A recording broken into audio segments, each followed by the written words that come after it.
Şırnak'tan, Siirt'ten gelen gençlerimiz, hepinizi saygıyla, sevgiyle selamlıyorum efendim. Hepiniz Gençlik Çalıştayımıza hoş geldiniz, şeref verdiniz.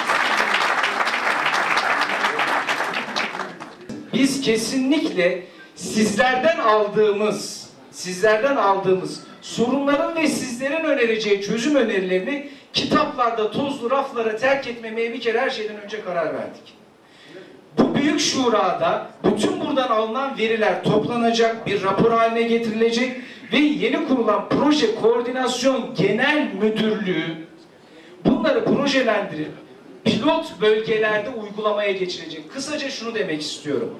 Sizlerin söyledikleri, buraya kattıkları, salonlarda konuştuklarınız, parmak bastığınız, değindiğiniz her konunun bizler bir şekilde çözümünü oluşturmaya çalışacağız. Bunu ayrıca ifade etmek istiyorum. Bu çalıştaylar önemli midir? Bu çalıştaylar son derece önemlidir. Çünkü salonlara gittiğinizde şunları göreceksiniz. Bir, o salonlarda orta öğrenim gençliği temsil ediyor. Liseden arkadaşlarımız var. Üniversite gençliği temsil ediliyor. Üniversiteden arkadaşlarımız var. Sanayide çalışan gençlerimiz temsil ediliyor. O arkadaşlarımız var. Akademisyenler var. Bürokratlar var. Kısaca sivil toplum kuruluşları var.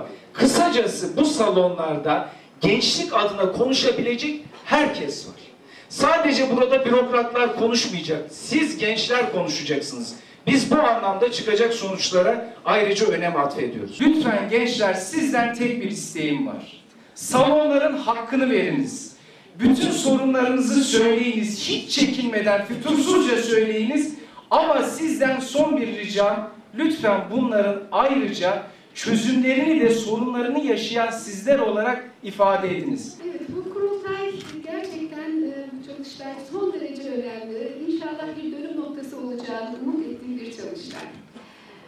Ülkemizde gençler maalesef bugüne kadar hak ettikleri kadar belki istenildiği düzeyde bu tür etkinliklerle gündeme gelmedi. Ve pek çok şey yapıldı. Devletimiz tarafından çok güzel şeyler yapıldı. Tüm gençlerimize yönelik. Fakat bu tür çalıştayların anlamının çok daha farklı olduğunu düşünüyorum.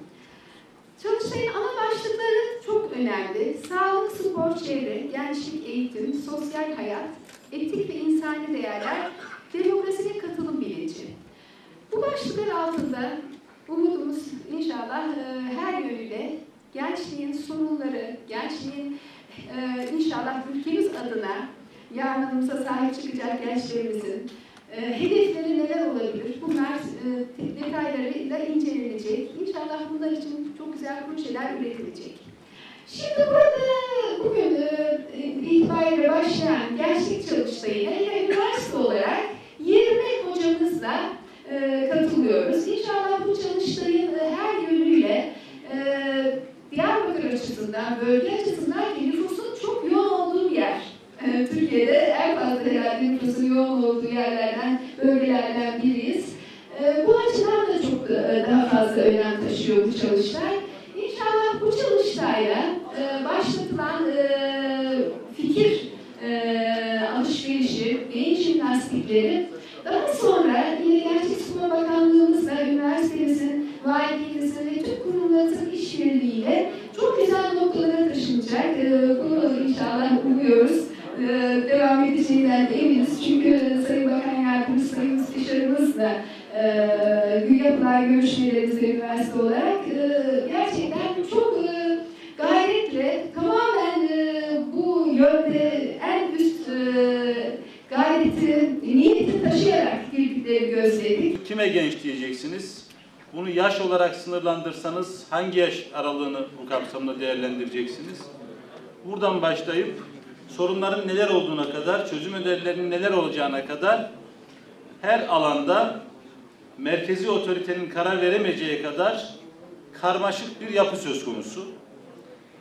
Sayın Bakanımızla birlikte oturup değerlendirdiğimizde bunları merkezi otorite mantığıyla merkezden belirlemenin yanlış bir başlangıç olacağı üzerinde uzlaştık.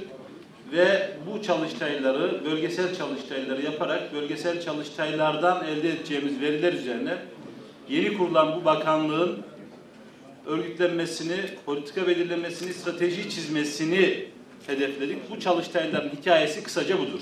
Sadece spor alanında değil, önemli olan bu noktadaki gençliğimizin de geleceğe iyi hazırlanması ve bugünün daha rahat yaşanabilmesi için hangi tedbirler alınması gerekiyor, hangi altyapıdaki hazırlıkların tamamlanması gerekiyor ve gençlerimizin bir demokratik katılım içerisinde süreçlere, karar alma süreçlerine katılması, temsil edilmesi hem orta öğrenimin hem de üniversite gençliğinin hakikaten ülkemizin gelmiş olduğu ekonomik kalkınmayla birlikte sosyal, eğitim, çevre, kültürel altyapısının da topyekün olarak güçlendirilmesi konusunda neler yapılması gerektiğini de burada bu çalıştayla belki sizlerin ağzından, sizlerin hissiyatından, sizlerin düşüncelerinden yola çıkarak o aşağı yukarı herhalde yaz aylarında yapılacak olan şurada daha kapsamlı olarak tartışma ve karara bağlama imkanı da ortaya çıkmış olacak. Bu çalışmayla birlikte, bu bakışla birlikte her şey gelecekte daha iyi olacaktır. Bizim gençliğimizin önemli sorunları var. Sadece Diyarbakır'a baktığımızda 25 yaş altındaki nüfusun oranı %52. Yani nüfusumuzun, Diyarbakır nüfusumuzun %52'sinin 25 yaş altında olduğunu görüyoruz. 10 yaşın altındakileri çıktığımızda belki 450-500 bin gibi bir genç nüfusumuz var. O zaman bu gençlerimizin, bu çocuklarımızın iyi şekilde eğitim görmesi, sağlık, çevre, kültür altyapısıyla yetişmesi, ekonomik olarak geleceğe iyi bir şekilde hazırlanması ve mevcut hali ifade edildiği gibi iyi yaşaması gerekiyor, iyi hazırlanması gerekiyor. Bu noktada hepimizin kanuni ve vicdani görevlerimizin de olduğunu ifade etmek gerekiyor. Dicle'de bir koyunu kurt kapsa dedi ki, aklı ilahi sorar hesabı, efendim validen dedi yani. Zamanında Hazreti Ömer denmiş ama evet, aslında biz sorumlu kişiler olarak, toplumun önünde olan kişiler olarak, anne babalar olarak, sivil olsun, özel olsun, kamu olsun, bu noktada sorumluluğum var diyen herkesin yüreğinde, gönlünde, içinde bu vebali, bu sorumluluğu hissetmesi gerekiyor.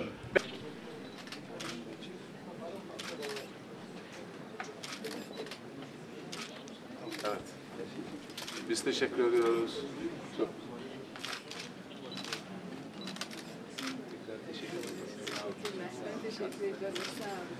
Güzelliklerini de takdim etmek gerekiyor. Çok teşekkür ederim. Tüm emekleriniz için çok teşekkür ediyorum. Sayın Valim, Sayın Valim, Sayın Valim Mustafa.